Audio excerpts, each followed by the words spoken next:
చాలా చెప్పండి ఇవ్వట్లేదని చెప్తున్నారు కదా, వీళ్ళ ప్రభుత్వ హయాంలోనే జూలై నెలలో ఇవ్వాల్సినటువంటి పెన్షన్ 2020 జూలైలో ఇవ్వాల్సినటువంటి పెన్షన్ ఇవ్వకుండా ఆగస్టు నెలలో ఇచ్చిర్రు. అప్పటి నుంచి ఒక నెల లేట్ అవుతూ వస్తుంది. అది ఇప్పుడు మా మీద చెప్తున్నారు. ఆన్ రికార్డ్ నా దగ్గర ఉంది, అదే అధికారులు ఉన్నారు కదా, సవాల్ చేస్తున్నా. ఇంకొకటి సార్, చేయిత అని మాట్లాడుతున్నారు. వీళ్ళు 2018లో ఎలక్షన్ మేనిఫెస్టోలో మేము 65 సంవత్సరాలను 57 సంవత్సరాలకు తగ్గించి అందరికీ పెన్షన్స్ ఇస్తామన్నారు. 3.5 ఏళ్ల తర్వాత 57 సంవత్సరాలకు పెన్షన్ ఇచ్చారు.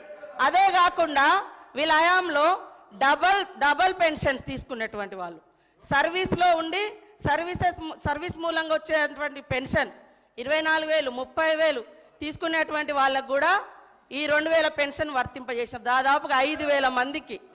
అదే కాకుండా ఒక కార్పొరేషన్ చైర్మన్గా ఉంటూ కూడా చైర్మన్గా వచ్చే అలవెన్సులు తీసుకుంటూ ఈ 6,000 పెన్షన్స్ కూడా ఉన్నాయి. ఇవన్నీ నేను నిరూపిస్తా.